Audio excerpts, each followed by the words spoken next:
Mi Slovenci! Can you describe? Mi Slovenci!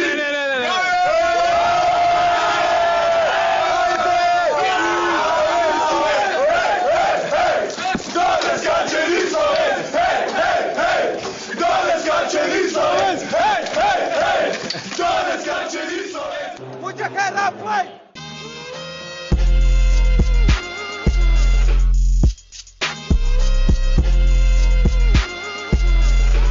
Kaj, Matej, si že kupil karte za Tokio? Blaž, nobenega pozdrava, prej sem hotel živo ti reči, živo, kako si, kako gre, ampak nič, kar direkt v Tokio. Direkt, zdaj gledam karte, malo so sicer drage, sam ne vem, mogoče se splača. Skoraj te nočem zdaj za ceno vprašati, pa mislim, da ne bom mogel v Tokio potovati, ampak veš pa, da bo po mojem tudi živo snemala kakšne reakcije, pa live streame imela boljše priložnosti kot olimpijske igre, to ne bo. Tako da jaz se že veselim tega, že komi čakam. Blaž, na olimpijskih igrah smo. Res sem si želel tega. Končno slovenska košarkarska reprezentanca prvič v zgodovini na olimpijskih igrah. 2017 Eurobasket pravljica in zdaj se piše nova pravljica, ki pa še ni spisana do konca, Blaž. Zdaj so tudi sanje o olimpijski medalji dovoljene. S takim čarovnikom kot je Luka. Ja, s takim čarovnikom je res vse mogoče in sploh ne znamo pisati, kaj vse mi gre po glavi. Res lahko nam napišete v komentar, kakšni so vaši občutki, kaj ste vi razmišljali tiste zadnje sekunde, ki so se odštevale. Mislim, res neverjetna pravljica in za konec res še ena fantastična tekma, najboljša tekma na tem turnirju Litva-Slovenija. Res je bila lepotica za pogledat. Pričakovano. Ja, in tudi upravičila je ves ta hype, ki se je nabiral v bistvu že odkar smo vedeli, kje bomo igrali, da bo verjetno finale Slovenija-Litva in jaz moram reči, da mi je zelo popestrilo dan, ne samo zato, ker smo večer dan, ja, ne samo zato, ker smo zmagali, ampak tudi zaradi tega, ker je bila res ena dobra tekma za pogledati in dobre košarke se nikoli ne branim. Tole bo tudi polepšal spanc, jutr bo ponedeljek, dosti lažji zaspelati, ponedeljki so ponovadi turobni, ampak jutr že vem, da bom dobre volje, tako da se veselim ponedeljka in to je tisto, kar lahko samo šport naredi. Pa še dosti več kot to, ja, Blaž, tako kot si rekel, pričakovana, ampak tudi napovedovana tekma. Ta tekma se je napovedovala pravzaprav 2 leti, je že skoraj od žreba teh skupin, vemo, ta COVID pauza je potem vse skupaj z olimpijskimi igrami zamaknila in od takrat naprej smo nekateri govorili že o tej tekmi in ni razočarala, ja, res je. Lepotica prvenstva, predvsem za nas, za Litovce ne, če smo mi spisali zgodovino s tem, da smo se prvič uvrstili na olimpijske igre, bodo pa to prve olimpijske igre brez litovske reprezentance, od njihove samostojnosti naprej, so se redno uvrščali na vse olimpijske igre. Tokrat se jim je pa zgodil Luka. Zgodil se je Luka, pa zdaj preden se vržem v njegovo statistiko, samo hvala za vse všečke, ki nam jih namenjate na teh posnetkih in tudi, če lahko pač kliknete tisti like in pa če še niste naročeni, da se naročite ali na kanal, ali na Spotify, ali na iTunes, ali na Google podcaste, kjerkoli nas poslušate. Ne bo vas zdaj v tem, ampak res pomaga. Tako da prosim in hvala, kot je Blaž še rekel. Tako, zdaj se pa res lahko vržem v statistiko maestralnega Luke Dončića. 31 točk, 11 skokov, 13 podaj, triple-double, skoraj 57% met iz igre, 66,7% met za 2, 20% met za 3, tukaj pač realno ni šlo najbolje, ampak who cares, 4-5 prosti meti, 80% je res fantastična predstava z efficiency ratingom 42, ki je bil daleč najvišji na tekmi. Naslednji, ki mu sledi, je bil Vlatko Čančar z 21, tako da je več kot 2krat višji indeks imel od Čančarja. Čančar, Blaž, ki sva ga izpostavljala kot tisti X-faktor že pred začetkom tega turnirja, dolgo smo v njem govorili o napredku, ki ga je naredil in ki ga ni imel priložnosti pokazati v Denverju, ampak je zdaj na tej tekmi v reprezentanci, pa Blaž na enem gležnju. Videli smo, kako grdo si ga je včeraj zvil in tole ni bil 100% Čančar, pa kljub temu izjemen. Skupaj z Blažičem bi rekel 2-3, 3-2, velika trojica na tej tekmi, poleg Luke še Čančar in Blažič. Ko že govoriš o Čančarju, 18 točk, 6-11 met iz igre, pri tem je zadev 4 trojke iz 6 poskusov, 2-2 prosti meti, 5 skokov, 1 podaja, odlično upravljeno delo v obrambi na Sabonisu, res zelo dobra obramba in pa Blažič, ki si ga omenil, 16 točk, 3-4 met za 3, 5-7 prosti meti, 3 skoki, 4 osebne napake, ampak nima veze, res dobra predstava tudi Jake Blažiča in ne nazadnje tudi Mike Tobey s 13 točkami je bil še tisti zadnji dvomestni pri nas, ki je dosegal tudi 3 trojke iz 4 poskusov. Fantastična predstava tudi Mikea Tobeyja, ki je imel ogromno težav v obrambi na Valanciunasu, ki je svoj vrsten hrust. Vedeli smo, kaj bo, napovedovala sva tudi, kaj bo, ampak kljub temu se mu je zelo dobro zoperstavil in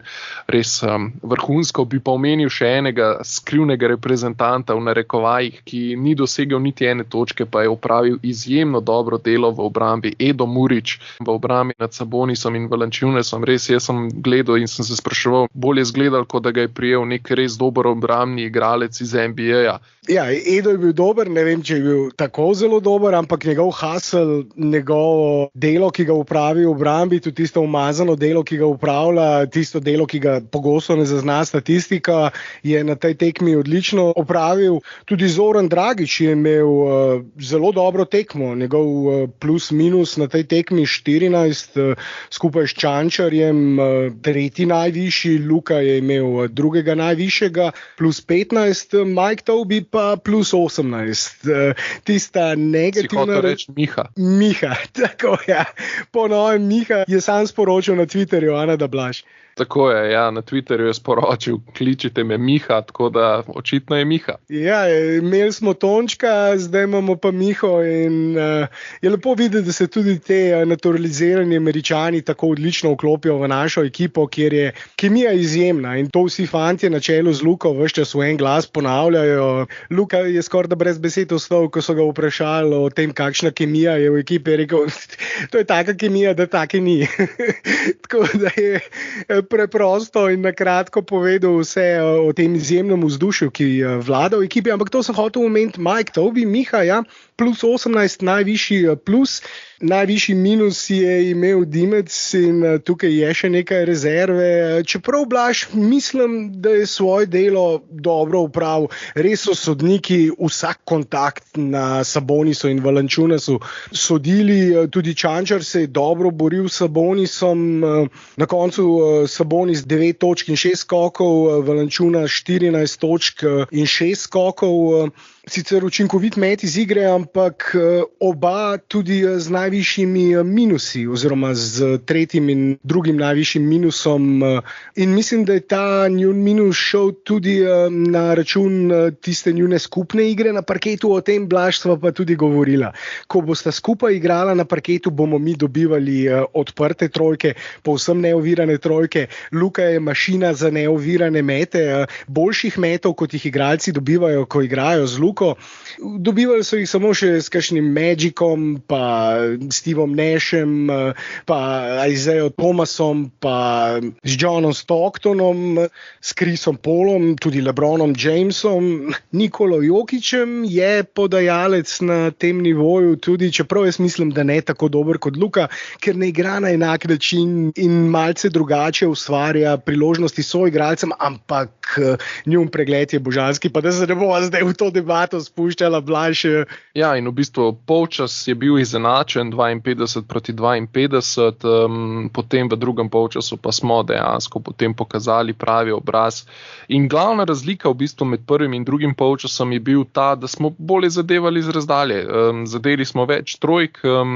Mašina za neovirane mete je delala na polno tudi v prvem prvem polčasu, ampak v drugem so začeli naši igralci kapitalizirati na tem. Tako, v prvem polčasu smo metali za 33%, v drugem polčasu pa 55%. Tako da to je bila v bistvu tudi tista glavna razlika.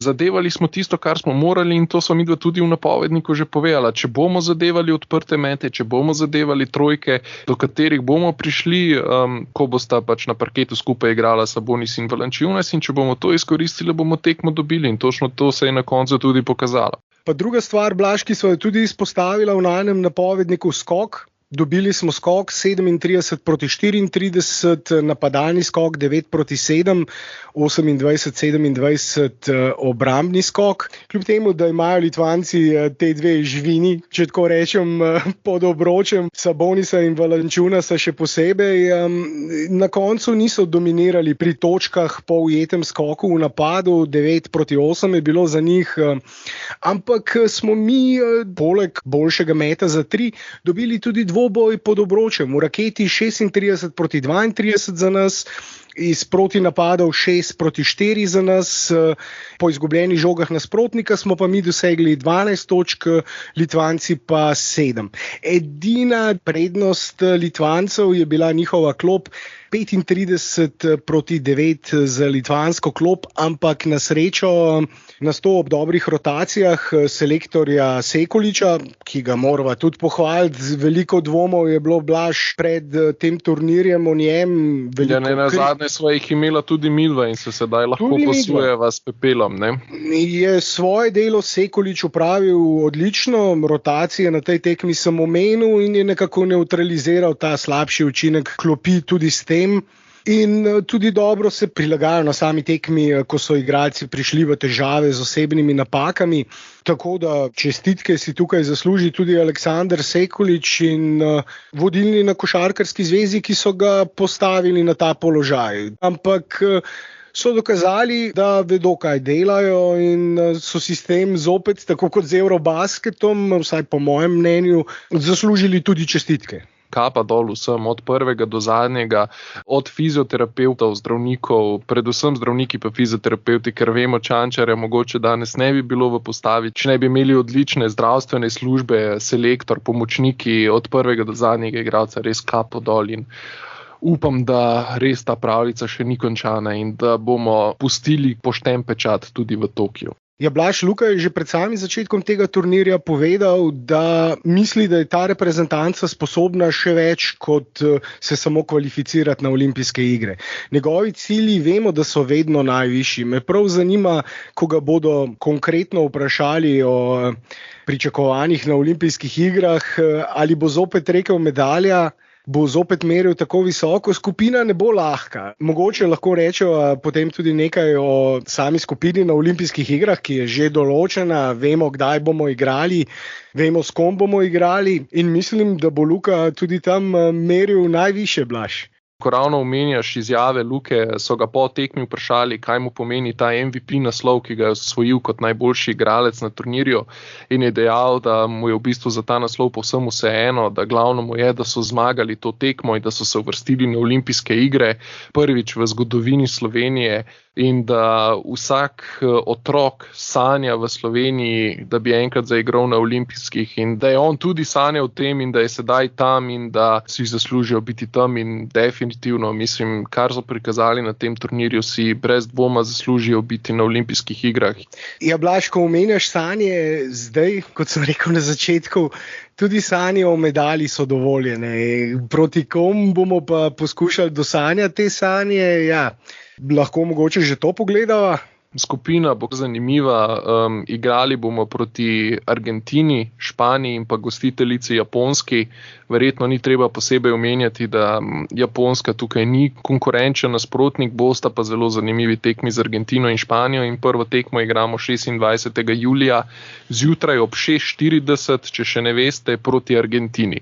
In že ta prva tekma bo pokazala, kaj je naš domet, ne nazadnje Argentina in Španija sta igrali tudi v finalu zadnjega svetovnega prvenstva. Argentina in Španija, finalistki zadnjega svetovnega prvenstva in nekaj Lukovih zelo dobrih prijateljev. V obeh reprezentancah se bo srečal z nekdanjimi soigralci. To bo prava poslastica in upam, da nas bo potem na samem turnirju naprej v nadaljevanju tekmovanja že spet upamo in verjamemo, da bomo igrali na koncu v odločilnih bojih za medalje. Z Luka Magicom je vse možno in z to ekipo, ki jo imamo. Upam, da poudarjajo dovolj ekipo, ki jo imamo. O tem sva govorila tudi v zadnjem podcastu. We got a squad. Imamo ekipo, imamo igralce, dobre igralce, ki poznajo svoje vloge in ki jih Luka dela boljše na način, kot jih lahko dela boljše le generacijski playmaker, kot je tale čudežni, zdaj ne več deček, ampak že kar ena velika omara, ki bo postala še večja in močnejša in hitrejša. In tako kot si rekel, Blaž, ti v zadnjem podcastu, je strašljivo, kako dober je zdaj, pa da je lahko še boljši.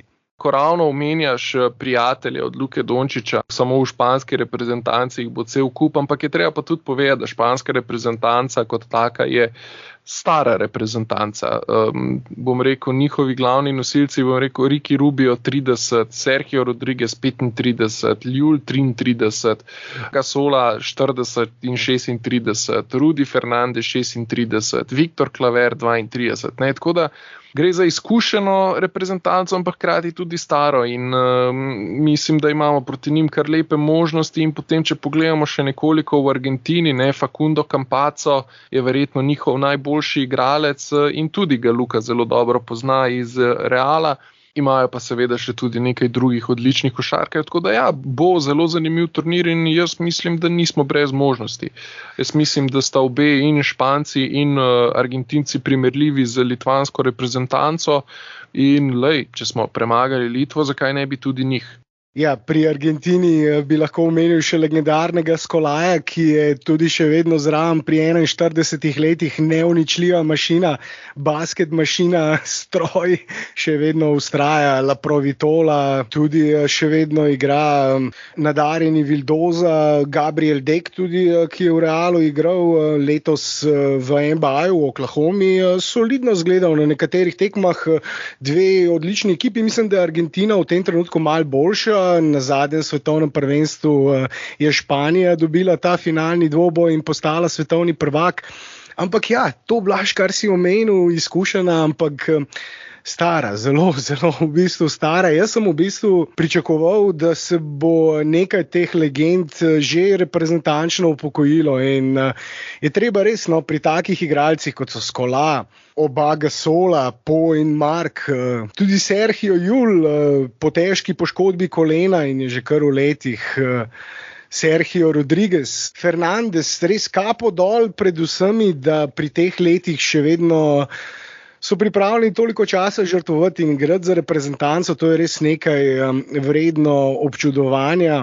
In Blaž, bomo na tem olimpijskem turnirju ravno spremljali njihov poslovilni turnir, kar je pa tudi svojevrstna čast, igrati proti tej zlati španski generaciji. Zadnjo tekmo, ki jo bodo te igralci, eno je od zadnjih tekem, ki jih bodo odigrali v reprezentanci, bo pa res prava poslastica. Jaz že komi čakam te tekme na olimpijskih igrah, Blaž, res ne vem, kako bom do takrat zdržal. To bomo snemali, Blaž, na veliko, a ne?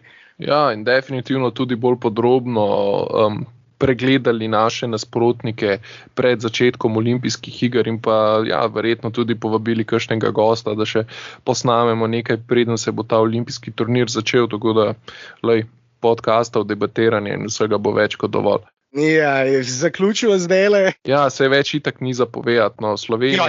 Je.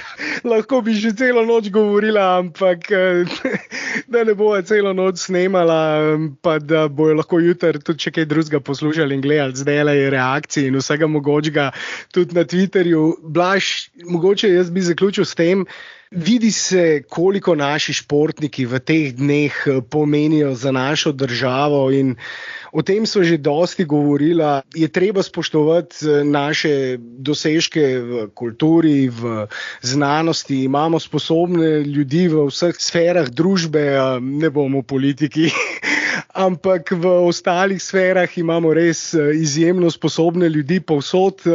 Ampak to, kar delajo naši športniki, Blaž, taki ambasadori kot so, da ena Slovenija trenda na Twitterju v Ameriki zaradi ene tekme v Kaunasu, tega so sposobni samo naši športniki. Ali pa da Slovenija trenda na Twitterju na vseh največjih družbenih omrežjih zaradi Pogačarja, Rogliča, Mohoriča, Oblaka, Kopitarja, ki bi lahko zdaj naštel še ne vem koliko časa, pa ne bi prišel do konca, ker imamo toliko izrednih športnikov. Ja, in zraven si jih pozabil še ogromno, da ne bomo komu delali krivice. Dejansko slovenski športniki so najboljši promotorji in ambasadori Slovenije in to je pač dejstvo, to se kaže že veliko let, praktično od začetka samostojne države in sem presrečen, da smo prišli na olimpijske igre, res fantastičen dosežek. Sploh ne znam niti povedati vsega, še kar gledam vse reakcije, še kar sestavljam ko v glavi, mislim, to je res nekaj neverjetnega, ampak je pa res, moram pa priznati, da sem bil bolj samozavesten, da bomo prišli na olimpijske igre, kot recimo, če bi me nekdo vprašal pred Eurobasketom, ali imamo možnosti za naslov. Ja, ampak sva tudi pred Eurobasketom midva v najnih podcastih, ki so jih začela snemati tam nekje konc 2016, začetek 2017 in začela tudi govoriti o Eurobasketu in govorila o tem, da je to priložnost generacije za medaljo. Da z Goranom, Luko in Tončkom s tako veliko trojico lahko konkuriramo komerkoli in v teh zadnjih 4-5 letih se je pa Luka takrat še iz dejanskega fanta dečka prelevil v to omaro dominatorja, neverjetnega igralca, enega od, če ne najboljšega igralca na svetu, pa bova Blaž pred olimpijskimi igrami imela eno debato, Luka ali KD, dva igralca, ki sta močno zaznamovala tudi zadnjo NBA končnico, oba imela morda celo najboljše predstave in morda ravno v tem trenutku imamo lahko debato Luka ali KD, kdo je najboljši igralec sveta. Pa bomo mogoče dobili odgovor, Blaž, v finalu Slovenija, Amerika. Kaj praviš? Jaz sem že napovedal, da bo Luka Dončić trefnil za zlato medaljo na olimpijskih ob zvoku sirene čez KD-ja, tako da... Iz tvojih ust, Blaž. Da bi bilo to res, zadnjič sem rekel isto, pa zdaj tudi pa upam, da se bo uresničilo in če se bo, bomo pa slavili. Se pa moramo vsi nekje dobiti poslušalci, twitteraši, vsi, ki debatiramo v basketu. Blaž, bo treba enkrat počasi, zdaj, ker je tudi ta pandemija in to se počasi umerja in normalizira vse na veliko srečo nas vseh in bo treba tudi v čem takem razmisliti, kakšnem skupnem spremljanju olimpijskih tekem. Ja, no, če sem čisto iskren, ob 6:40 zjutraj, ne. Ja, bomo vsi našpičeni, ti garantiram, dosti ljudi poznam, ki bojo že 2 uri prej v dresu stali pripravljeni na himno in začetek tekme s perom v roki ob 6 zjutraj. karkoli ti paše, no, tako bom rekel. Vsakemu svoje, 100 ljudi, 100 čudi, bi rekel naši južni bratje. In zaključva, da ne bo, se pravim, lahko bi zdaj nadaljevala še v nedogled, ampak bomo še snemali zdaj v prihodnjih tednih. Potem pa enkrat avgusta na dopust bomo skupaj debatirali o tem, kako sta Luka in slovenska reprezentanca KD-ju in Američanom pokazala, kdo je glavni. In legenda o Luki le še raste in raste. Boljših zadnjih besed pa ne bo našla, zato Blaž, slišmo, vidimo. Tako, adijo. Ajde.